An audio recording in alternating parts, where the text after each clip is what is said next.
Donald Trump does, he does embellish, of course, we know that. Um, but Yes.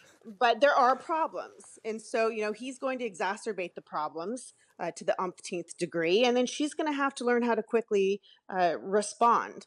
And it's going to be, I think, extremely vile and vicious next 3 months. Let's bring in Amy Tarkanian, who is a Republican strategist. We spoke to Amy last night in the aftermath of that huge decision from Donald Trump. So it's right we speak to her again in the aftermath of, Joe Biden's huge decision, wasn't it?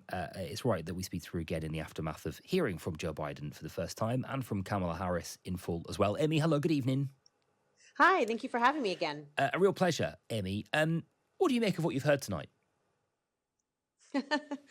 Well, it's interesting because you have Kamala, who has basically done her introduction speech to the world without being by President Biden's side, and it was a very important speech that she gave, dealing with. It's dealing with the sports industry, and that's something that everyone can get behind and get excited about. So it's not like she was discussing, major issues or platforms or anything of that sort. But she presented herself well. And then, of course, later on you had Joe Biden supposedly call in. And of course, now you've got conspiracy theorists abound claiming that since his face wasn't there, that he maybe have passed away and it was a recording. I mean, the nonsense is just off the charts.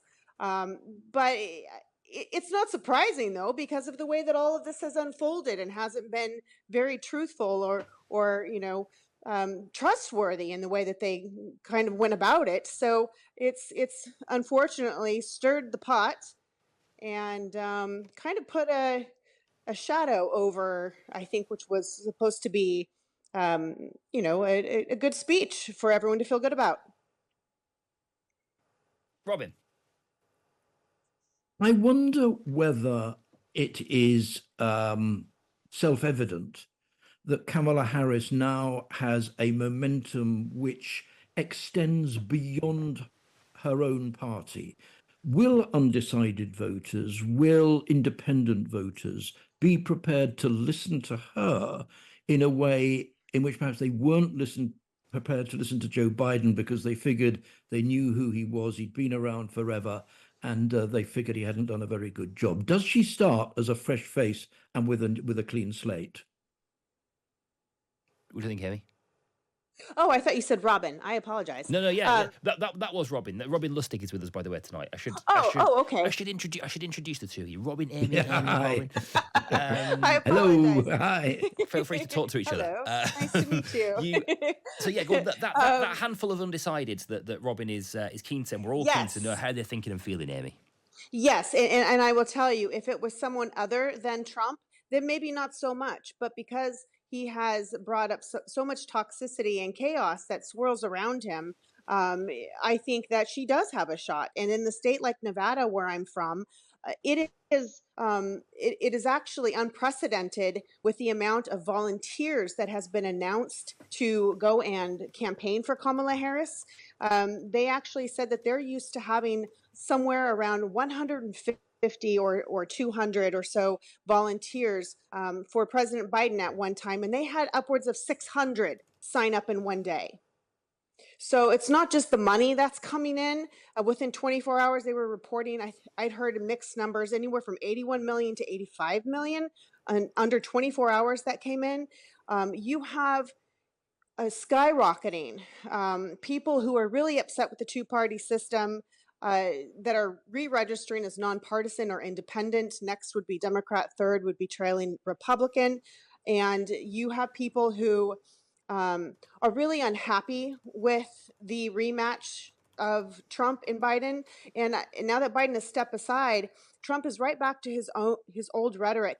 And not only is he mocking her laughter, which we know that it is a nervous cackle and it is like nails on a chalkboard, I would agree. But he's now calling her dumb as a rock.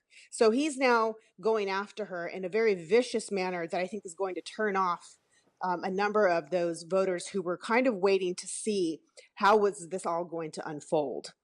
Right. In Nevada, Amy, I can tell you that this imperfect, this polling, by the way, we sort of gave a bit of a caveat to this earlier because people are being asked how would they vote in a matchup between Harris and Trump. That when that's not really the case, when that's not really actually the offer in front of you, it perhaps skews slightly your decision making and skews the answer you give. So let's wait. There will be much more. We don't want to get too obsessed. We got really obsessed with polling in our election here in the United Kingdom. Perhaps a bit too much so. We don't want to get obsessed with polling. But let me just give you Of course. let me just give you this data that we do have, Amy, with all of those caveats attached, because Donald Trump has an 8.6% lead based on four polls in Nevada. Do you see Kamala Harris able to claw back some of that? Yes, I do. And the reason being on top of what I just mentioned is look at our delegation. Our delegation, we have a majority of females in the state legislature. We actually have the majority of females that hold federal offices. And we also have a majority that are all Democrat. And they have all put their support behind Harris as of today. We also have a very strong, extremely strong union base, and they will come out heavily for her.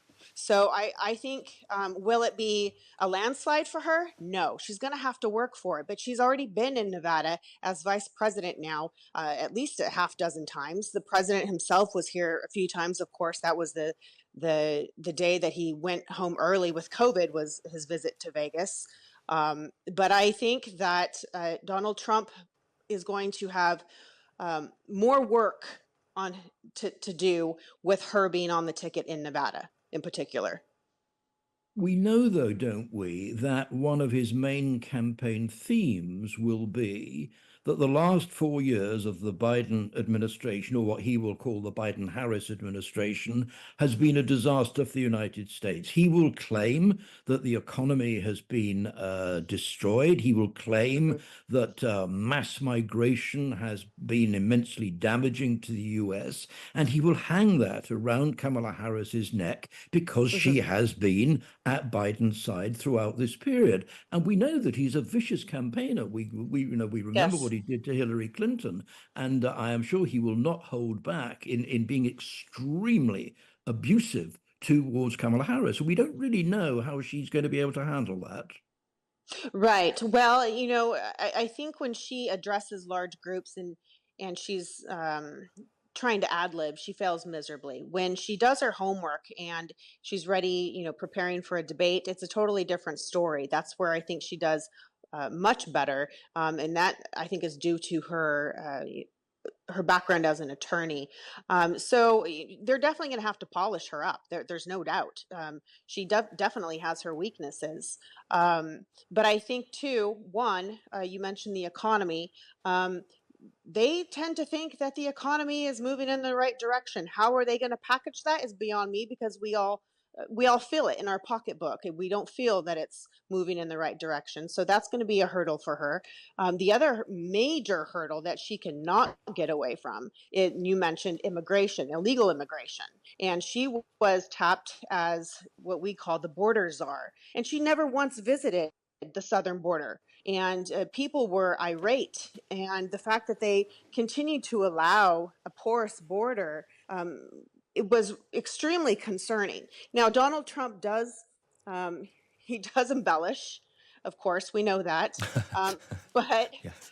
but there are problems, and so he's going to exacerbate the problems to the umpteenth degree, and then she's going to have to learn how to quickly respond. And it's going to be, I think, extremely vile and vicious next 3 months.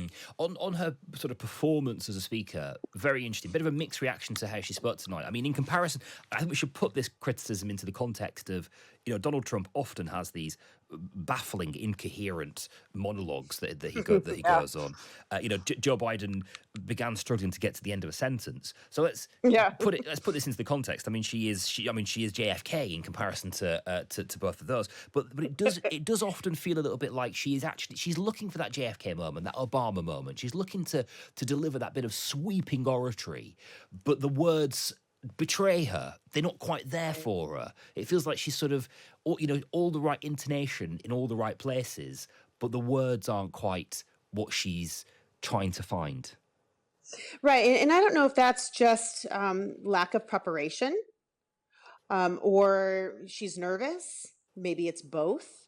Like I said before, I know that when she's one on one or in smaller groups with people, I hear she's very lovely, very relatable, and easy to be around. When she's in a group or a larger group and she's having to address, and it seems like if she's being thrown in last minute, she fails miserably, and everyone describes her as using, she's a word salad. Mm. Can I And just add one other factor, Darrell, which we haven't mentioned in this discussion, and which Kamala Harris referred to briefly in her remarks earlier this evening, and that's what she called reproductive rights, or the abortion issue, which we know Mhm.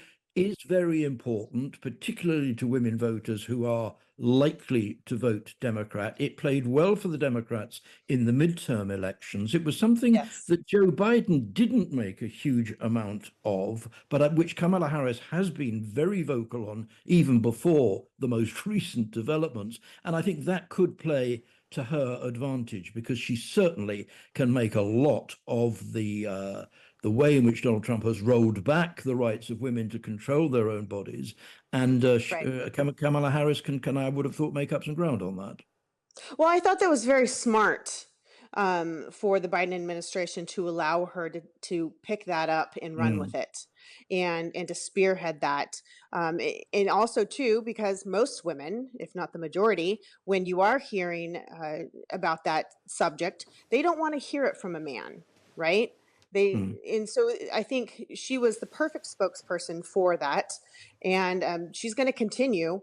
And she's probably going to double down, Yeah. triple down, because as you mentioned, it went so well for the Democrats in the last election. But it is something that's considered a one issue voter situation where it will bring them to the polls by the droves. And you have now Donald Trump, who's in 1 second he's addressing evangelicals and the biggest pro-life convention where they don't want abortion at all, and then the second scenario, he's chastising Florida for passing a 6-week abortion ban, Yeah. saying it's too extreme. So he's kind of all over the place, Okay. and that scares people. Okay, Amy, just to, I'm sorry to interrupt you, particularly on such an important issue, but I just, I'm already late for the news, and there is just one other point I want to just throw at you, if you will. Paul has been in touch in Camden, 87222, times at the beginning of a message, or on WhatsApp, 0333 Paul says, Kamala Harris may win votes from young people who thought that Joe Biden should go, but many amongst them might boycott the election over US weapons aid to Israel. Neither the Republicans nor the Democrats would lift the left behind from despair, says Paul, which is a really interesting point. We saw this issue play out in our politics as well. It didn't change the election result entirely, but it did unsteady some areas. And when you think about how few votes could be in this, that slither of undecideds in some of those key states, these single issues could actually make all the difference. How do you see, by the way, on the day that Benjamin Netanyahu lands in Washington, he has in the last hour arrived in Washington, Right. Benjamin Netanyahu. How do you see this big, thorny geopolitical issue playing into the election and Kamala Harris's chances? Well, and how about this? Not one member of the Biden administration was there to greet him. And I think that's a huge mistake. So you didn't have the president, the vice president, nor the secretary of state. And so I think that's going to come back to bite them. Is that on purpose, do you think? I'm not even sure. I mean, they are But I think frustrated with him, aren't they? either way, you would They're think, outwardly frustrated with him now. sure, but yes, but I would think that you would at least be courteous and smart enough to send somebody with stature to welcome him. Now, obviously, Biden's still trying to get over his cold. I get that. Don't spread your germs, but why not Kamala Harris? That would have been a shining moment for her. She didn't have to go and give that other speech, and she could have put it off. Mm. Um, Okay. it's. I don't think it was a wise move. Okay. Interesting. Amy, thank you very much for your time tonight. Really lovely to talk to you. Thank you, Amy. Thank you. Amy Tarkanian, who is a Republican strategist